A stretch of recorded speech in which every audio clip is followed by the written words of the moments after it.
Hello, I'm Luca De Giglio, and this is the Web3 in Travel podcast, where you can learn about crypto, blockchain, and how the new internet will change travel.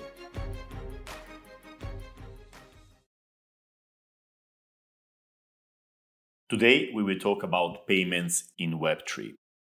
Payments is usually the first thing which comes up when you mention crypto for travel, because most people still associate crypto with payments. And as you have seen in the last episodes, I almost never talked about it because, well, Web3 is much bigger than only payments.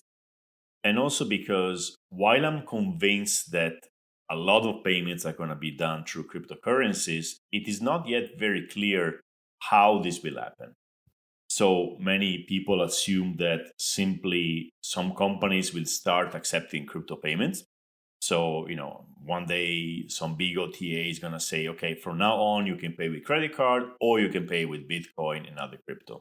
But this narrative in crypto land belongs to about 4 years ago. I mean, we stopped talking about these kind of things a few years ago because mostly I would say it solves a problem which doesn't need solving. Or at least it is not the most pressing problem, and it is not the biggest change which crypto can bring to travel. In short, I would say credit cards work. I mean, if you are on the receiving hand, if you are the merchant, you are probably aware there are problems. You probably are not too happy with the state of things, or maybe you are, I don't know. But for customers, for the experience of the buyer, there's nothing really exciting about being able to pay with crypto unless you are a crypto diehard. And this changed recently, and we're going to get to that. But still, it is not payments which are going to change everything here. And also, we don't know how payments are going to actually to be implemented in crypto for the travel industry. It's going to be probably a mix of different episodes and experiments, and at the end we're going to have crypto everywhere, but in probably unexpected ways. So it all started when the Bitcoin community started saying, okay, Bitcoin is money, so next step, what is the next step? Let's people accept Bitcoin as a payment and make it become real money. But this was not driven by a need for an alternative to credit cards. This was driven by people own Bitcoin and wanted Bitcoin to become real money, so used for payments and, making their bags bigger, so making Bitcoin price go up. It wasn't actually solving a problem in the travel industry or in general in the industries. It was solving the problem of let's make Bitcoin money because we want Bitcoin to be money. And guess what? It didn't happen at all. I mean, Bitcoin is not used for payments in mainstream because it's got still several problems, and we're going to get to them too. So why are people not paying mostly in cryptocurrencies today? Well, mostly because most people do not have cryptocurrencies.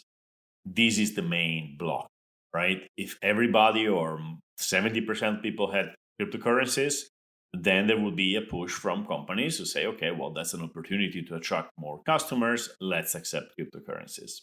And we simply are not there yet. So adoption is, again, what is stopping everything else. And the lack of adoption is also the reason for which you can say, well, there's no crypto payments. It's not because crypto payments are bad. It's because simply people do not have crypto. And I agree with that take. Until there is adoption, you cannot really judge the tech and the opportunity it brings. Another problem Bitcoin had and still has is the volatility. Bitcoin price changes all the time. If you sell your villa for $10,000 and when you actually get the money, it's worth 20, you're happy. But if it's worth 5, you have no money to pay for the expenses. So why would you expose your business to such a volatility? Well, you probably wouldn't, right? Unless you want to speculate, you wouldn't do that. The volatility problem is still in most people's minds. When you tell them, why don't you accept cryptocurrencies? They go like, well, it's volatile, right? I cannot really risk that kind of volatility. But this problem has been solved long ago with stablecoins. You can accept crypto, which is worth $1 all the time. There are several cryptocurrencies that are called stablecoins, which are always pegged to the dollar. So if you get 1,000 of them, it's $1,000 today, and it's going to be $1,000 in 6 months. So volatility is not the reason why cryptocurrencies are not accepted. It's the lack of adoption. Another main reason is that it's actually difficult, right? Some people are stuck into this narrative when everybody's going to have Bitcoin, we're going to be able to use it as money. And this may still play out in the long term, but this is really long term, in my opinion. And the fact is, there's no Bitcoin anymore, only. There's hundreds of cryptocurrencies. So what happens if you accept crypto and somebody comes and says, okay, I want to pay with Bitcoin? Fine. You have your wallet to accept Bitcoin. And but what if they say, I want to pay in Ethereum? Well, okay, you have another wallet, a completely different system to accept Ethereum. Or maybe they're going to say, I want to pay in stablecoin, USDC. Okay, fine. The Ethereum wallet covers that. Then somebody comes and says, well, no, I have Terra UST. It's another stable coin, but it's on a different blockchain, and you don't have a wallet for that. And what are you going to do? You're going to manage tens of wallets on different systems on evolving technology, which has to be learned by your reception or your reservation systems. And as the time passes, there's more blockchains and more different wallets and more kind of tokens, which makes it extremely difficult to accept cryptocurrencies today. So on one side, you have the lack of adoption from the guests. On the other side is the lack of adoption of the tech from the companies. And this problem seems to be, in my opinion, unsolvable if the hurdle is on the company. And I'm not even talking about all the legal and tax issues you may have with accepting cryptocurrencies. Probably today, if you are a company which wants to accept cryptocurrencies, you are, yes, tapping into some interesting growing demographic, but you're also assuming a lot of risk and technical problems, which probably makes it not worth it. So does this mean that crypto payments are not going to happen? Well, in my opinion, they will happen and will take over everything else in the long run. Visualize this line. It's the Gartner hype cycle, in which a new technology emerges and it starts with basically nothing. And then as people start realizing what can be done with this technology, there's a very quick and high growth in expectations. So it goes from zero, because it didn't exist, to a very high expectation level. It's the moment in which everybody says, this is going to change everything. And in our specific case, this is going to change payments forever. And then this doesn't happen. And you have these expectations going down. They go very quickly down as quickly as they went up. And they go into the trough of disillusionment. It's like a hole in the ground where you basically go down to, it's a bit higher than at the beginning when the technology was discovered, but it's basically almost at zero, right? People stop believing it because they've been promised that that was going to change everything, and nothing has changed. Because, big surprise, technologies need time. And then as technologies take their time and they evolve, the curve starts growing, this time slowly and more organically. And we enter in the slope of enlightenment, in which slowly we start looking at, yeah, this technology is going to change everything, not in the way we thought at the beginning and not that fast. And then later it goes into plateau of productivity, in which actually the technology is used. I think we are getting out of the disillusionment phase and we are slowly going into the enlightenment phase. So my thesis here is pretty clear. As I was saying, we are going to use cryptocurrencies for payments basically everywhere in the long term. And it's also becoming increasingly clear how this is going to happen. Let me make two forecasts here. In both these cases, involve a company taking care of all the complexities and delivering a very simple user experience for both the customer, the guest, and the company which accepts the payment. The first one is Visa, the credit card company. Visa has a very forward-looking approach to cryptocurrencies and is treating them as basically other currencies. And think about it. Let's say you are a hotel and you have customers from all over the world. So what do? Do you have a special section, a special department dealing with all foreign exchange on your reservation management and your reception? They accept every currency in the world? Or do you simply delegate this to the credit card companies? Well, you delegate this to the credit card companies because the complexity of dealing with different currencies, there's hundreds of currencies in the world, is just too much for your own operation. Now, if Visa comes to you and says, look, from tomorrow we are accepting 100 cryptocurrencies, but nothing changes for you, you will still be paid in euro or dollars. What would you say? You're probably going to ask, okay, what is the catch? What is the commission? What happens with cashbacks? And they tell you, look, it's just the same. If somebody pays in Brazilian reais today, you don't know what's happening behind the scenes, you get your euro. You can even define, I want 1,000 euro, you will get 1,000 euro, right? Somebody can come and say to herself or himself, okay, I'm going to use my Shiba Inu tokens to pay for this hotel night. And you don't have to worry about that. Visa does, okay? You just get your euro. Would you say no to that? Well, at the point we get there, it's going to be obviously damaging to your business to not accept cryptocurrencies in that way because you are simply closing yourself to a specific demographic and it has no extra cost for you. Yes, there may be situations in which you say, okay, I want to get Bitcoin directly or USDC directly or whatever because I don't want to pay, the commission which Visa charges and I don't want to risk cashbacks, etc. You can still do that. And you probably will do that for major cryptocurrencies. Or maybe crypto native companies will come to you and say, look, it's like Visa, but we charge less and you can accept every cryptocurrencies on earth.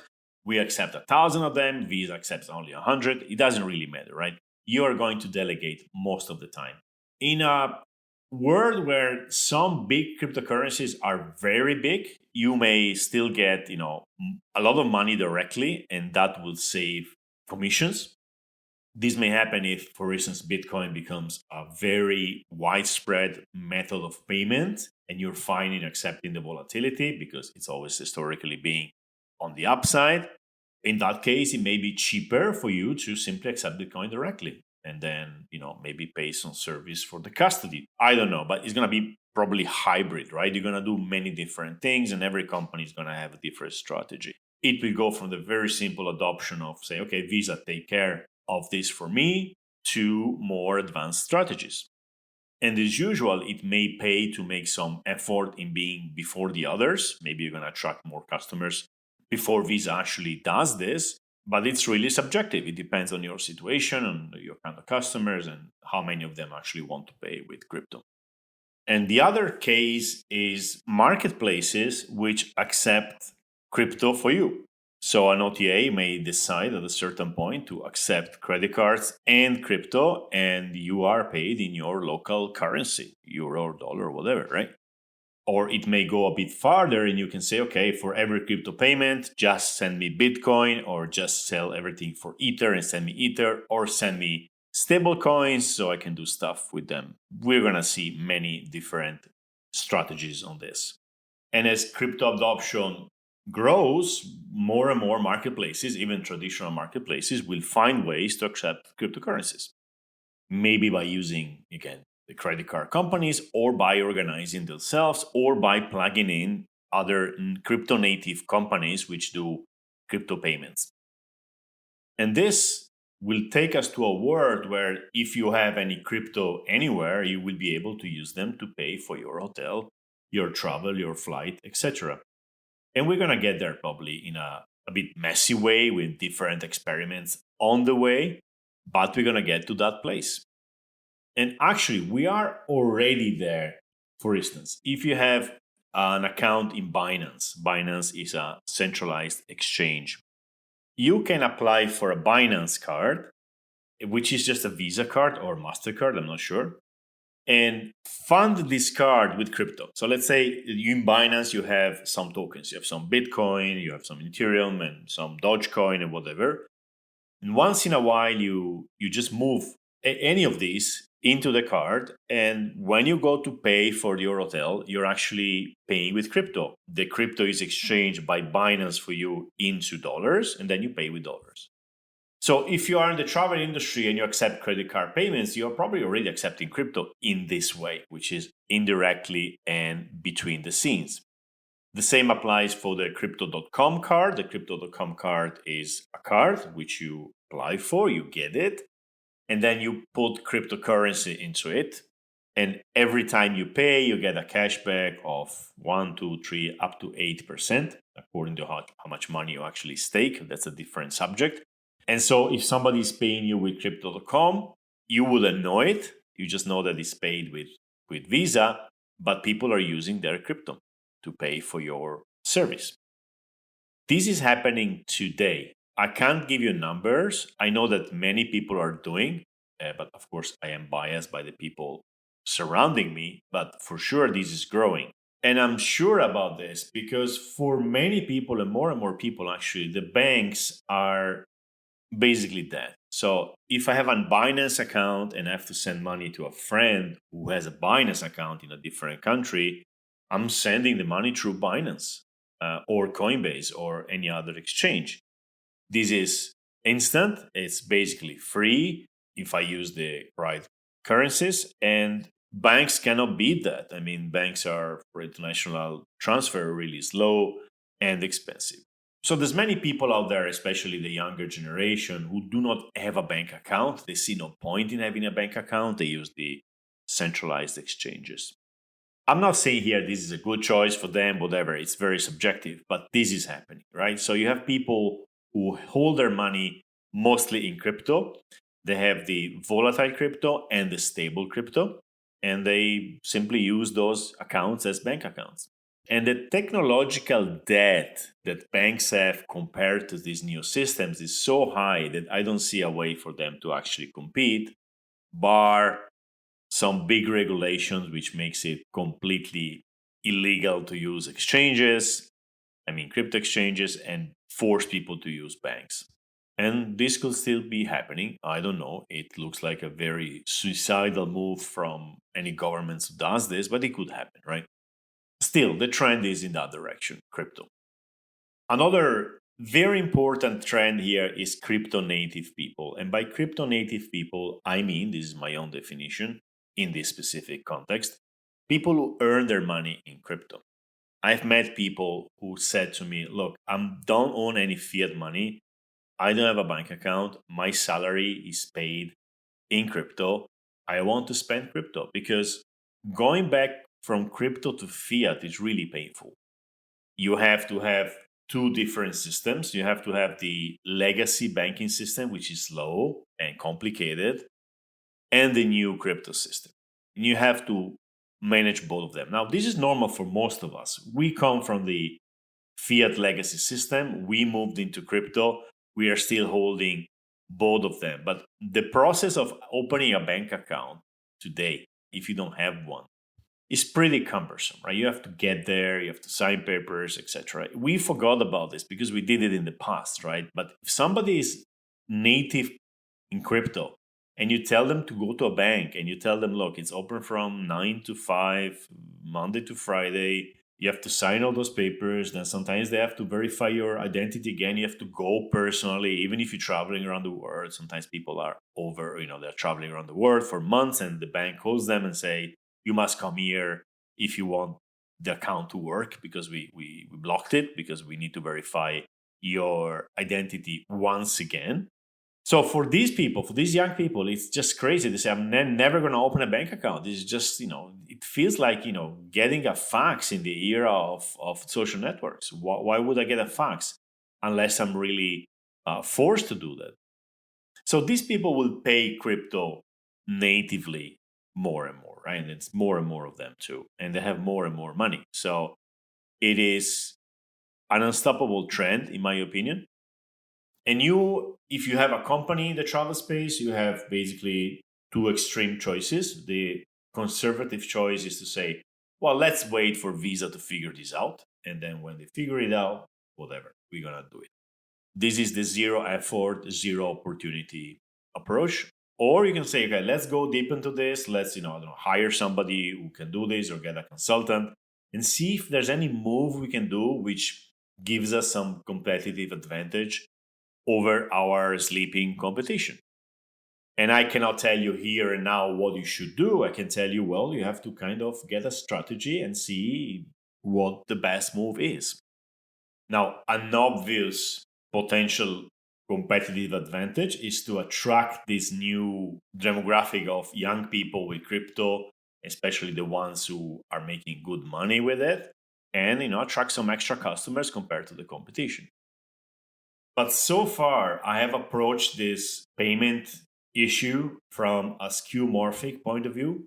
Skeuomorphic being how things are and how new technologies can change it and improve on it. And I keep making these examples. So the internet comes out and people start thinking, well, it's like faxes, but faster and cheaper. So the internet is like a machine which allows us to send many faxes and do not pay for the international phone call, because faxes used to be connected. If you had to send a fax to another country, you would pay the country code. So that would be expensive. Skeomorphic is also when concrete was invented and we could now build houses without the pillars, these columns like in the Greek and Roman buildings. But we kept doing these pillars because we were used to do them, right? Until later, we realized we don't need these pillars anymore. And we had an open mind and we started thinking about new kind of structures like skyscrapers, for instance, right? There's no columns in skyscrapers. So these new primitive payments, this is programmable money compared to fiat euro and other currencies. It's programmable. It will allow us to do things we cannot even dream about today, right? And there's going to be this long period of skeuomorphic adaptation of this technology to completely new systems. And I, of course, can't tell you exactly what's going to happen. I can give you some hints of things I've seen a little bit happening, and that's what I'm going to do. But what I can say is that we will say things we cannot really even imagine at the moment. So one first thing which we are going to realize once we accept cryptocurrencies, and this does not apply to those who say, I'll let Visa handle it because Visa gives me euros or dollars. No, these are those people who say, I want to actually get tokens, the real tokens. And maybe, in a more conservative way to accept stable coins. And then what can you do with stable coins? Well, you could put them on pools. You can take your stable coins and put them in a lending protocol, basically park them in a smart contract and get some interest. And the interest is much higher than what banks would give you. So if banks today give you, 0.025 for your saving accounts, you could make 1%, 2%, 5%, sometimes 8%, depending on how much risk you want to assume, by using these protocols in which you do some lending or you participate in pools, maybe a pool with two stable coins like USDC and USDT, and you get your interest over there. So a first selling point for going native with crypto is, well, your parked money pays you an interest which at least covers inflation. If we say inflation is at about 5% now, and you are making 0.025 in your bank account, you are actually losing money every year. Now, crypto kind of solves this problem by giving you this interest which covers inflation. Now, always remember there is risk associated with that. There is smart contract risk. Every time you put your money, your crypto, in a smart contract, the smart contract could be attacked and you could lose your money. Now, how much risk it is? Well, it varies. It kind of changes all the time. It depends on the protocol. Often the interest paid tells you how much risk there is. So if it's too high, probably it's really risky, but it's not that easy. So there you go. You're going to need to acquire some knowledge about that because there's a good opportunity to park your money and protect it from inflation. If you want to go a bit deeper into this, look for yield in crypto, yield farming, or pools, rewards, etc. There's a whole world out there with that. Another great opportunity and risk will be to say, okay, if somebody pays me in Ether or Bitcoin, give me the Ether and the Bitcoin, and I will keep them. All right. If it's Ether, you can even park it and get some interest. Bitcoin too, but with centralized companies. And you can bet with that money on the long-term growth of these cryptocurrencies. Will they grow? I don't know. You have to create your own thesis around them. But if crypto payments, especially at the beginning, represent 1% of your turnover, maybe you have that space to do that, right? And it may pay off very well. Who knows? My thesis in the long term is yes, it will. We are, digital asset space is going to grow in the next years. So it's good to have a little bit of them in your portfolio, in your treasury. But this is my own personal take. You have to do your own research there. All right, let's sum it up before we go ahead. So, crypto payments are coming one way or the other. You may ignore them, or you may anticipate this obvious trend and try to see if there is opportunities there. And we do not know what these are going to be. There's already opportunities in interest, getting more interest. There's opportunities in attracting some kind of demographic which you can attract and the others don't. But the real big ones are coming later. So the only way to get ready is to move now and start understanding the payment space in general in crypto and specifically for travel. So how can you go a bit deeper into this? Well, the answer is DeFi, decentralized finance. That's where all the experimentation and innovation is happening in the financial sector. Again, remember, DeFi is basically the whole financial system on different rails. It's the future of the financial systems. So that's where you do your research. Let's go into the final part of this episode and let's start looking really ahead when the non-skeuomorphic innovation is going to happen. And maybe the best way here is to look at some primitives or some new use cases happening in the wider crypto space, and you can start thinking if they make sense for the travel industry or for your own specific case. One very exciting innovation here is the streaming of payments. So you are able to pay or to be paid by the millisecond. So you actually start getting paid when somebody comes in maybe your hotel room and it stops the moment it gets out. Maybe in an automatic fashion with self-check-in, self-checkout, maybe even through NFTs. I think I mentioned this, but again, it's good repeating them.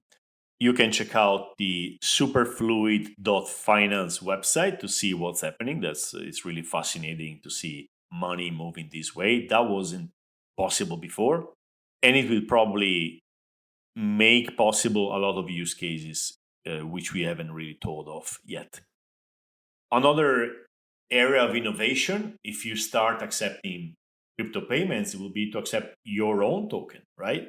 You issue your own token, people buy it, and then they can use it to pay for your rooms. And since when you get this money, you can exchange it for another crypto like ETH, for instance, it doesn't actually mean that you are getting paid in a valueless token.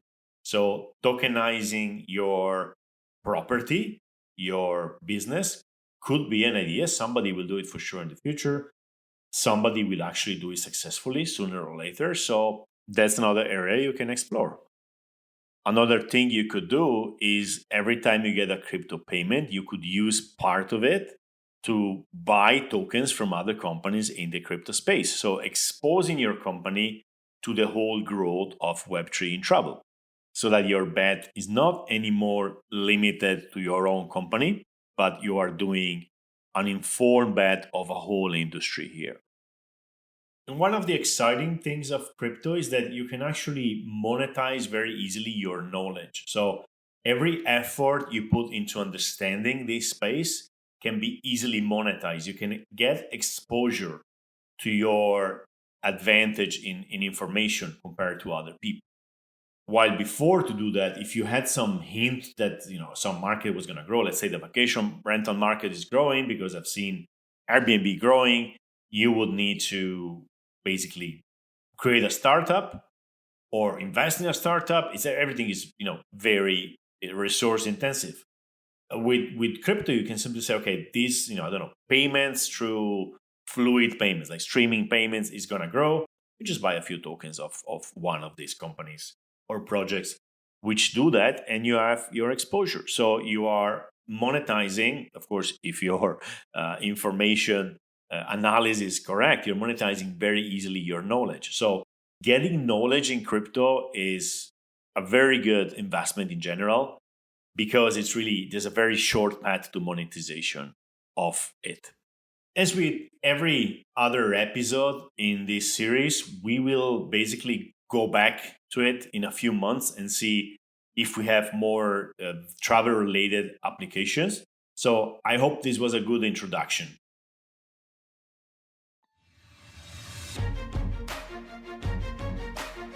All right, this is the end of today's episode. I really hope you enjoyed it. For more insights on Web3, follow me on Twitter at tripluca, TRIPLUCA, and see you next time.